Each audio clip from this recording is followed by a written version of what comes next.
میدونی این کیک کوچیک و خوش عطر از کجا اومده؟ از دل کوچه های قدیمی یزد، شهری که همیشه بوی گلاب و آفتاب میده.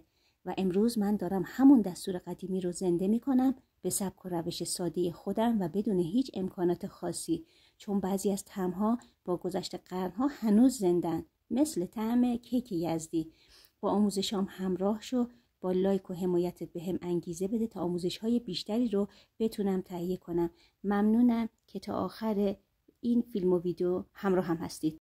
برای تهیه کیک یزدی در ابتدا 2 عدد تخم مرغ، 200 گرم آب سرد معمولی و 200 گرم شکر سفید دونه ریز رو داخل ظرف مورد نظرم میریزم و با همزن دستی میخوام این مواد رو هم بزنم که بهتون نشون بدم. شما اگه همزن برقی هم ندارید، با همزن دستی به راحتی میتونید این کیک یزدی فوق‌العاده و سنتی رو خودتون تو خونه تهیه کنید. و تا زمان این هم زدن رو ادامه میدم که شکر ما ذوب بشه و به خورد مواد بره. زمانی که سطح موادمون کف ملایمی ایجاد شد، در این مرحله به میزان 1/2 قاشق چایخوری وانیل به این مواد من اضافه کردم که زهم گیری کرده باشم از تخم مرغ.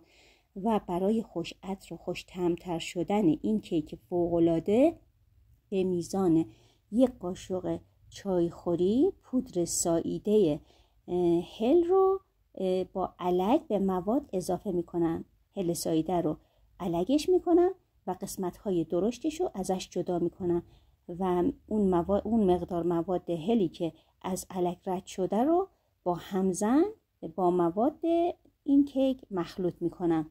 زمانی که کاملا مخلوط شد به میزان 5 گرم هم بهش بیکینگ پودر برای پف عالی این کیک اضافه میکنم. در اینجا من به میزان 20 گرم شربت بار زعفرانی در نظر گرفتم. شما اگه شربت بار نداشتین میتونید از عسل رقیق شده که با آب گرم اون رو رقیقش کردین به مواد اضافه کنید. برای خوش رنگ شدن این کیک لطفاً حذفش نکنید و این مواد رو اضافه کنید و کاملا همش میزنید، مخلوطش میکنید و مجدد در اینجا به میزان 150 گرم روغن مایع مختص پخت و پز رو به مواد اضافه کردم و کاملا مخلوطش کردم. مقداری مواد رو شروع میکنم به هم زدن و مخلوط کردن. برای این کیک یزدی ما نیاز داریم به 300 گرم آرد مخصوص شیرینی پزی، آرد قنادی که برای شیرینی پختن ازش استفاده میشه. 1 بارم علگش کنیم کافیه. این آرد رو روی مواد علک میکنم که باعث هوادهی بشه که روی کیفیت کیک یزدی بسیار تاثیر میذاره. آرد علک شده رو با همزن دستی شروع میکنم به هم زدن تا گلوله های آرد داخل مواد باز بشه و مایع صاف و 1 دستی رو به ما بده. زمانی که مایع ما به این شکلی که در تصویر میبینید در اومد، آماده است برای پایپ کردن. این مایع کیک یزدی رو داخل قالب‌های مخصوص کیک یزدی که داخل بازار موجوده که درون این قالب‌ها هم کپسول‌های کاغذی قرار دادیم میتونیم پایپش کنیم.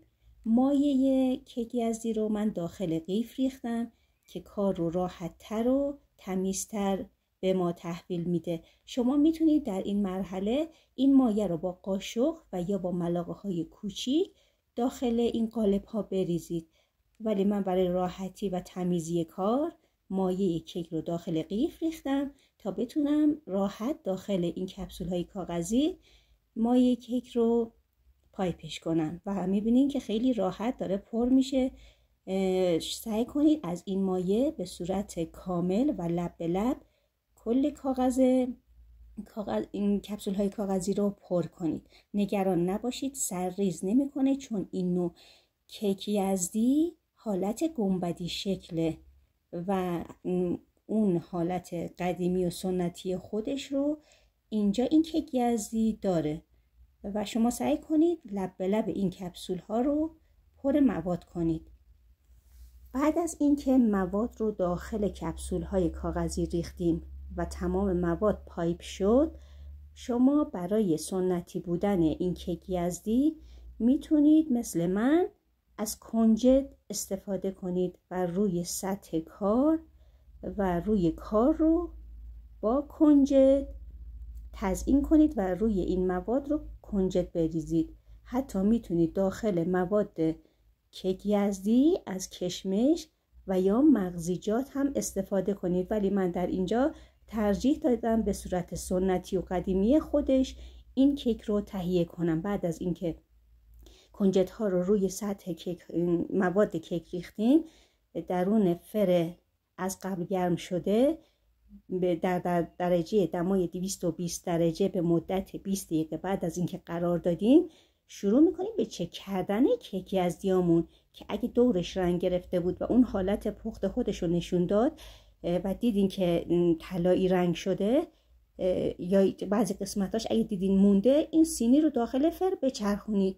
همینجا که دارین میبینید فر ما بعد از اینکه من یک مقدارم روی سطح کارم با گریل فر طلاییش کردم، در اینجا با عسل رقیق شده که شما میتونید از شربت بارم استفاده کنید رومال دادم که یک بافت نرم و خوش طعمی رو در این کیک یزدی ایجاد کنه. ممنونم که تا آخر ویدیو همراه هم بودین.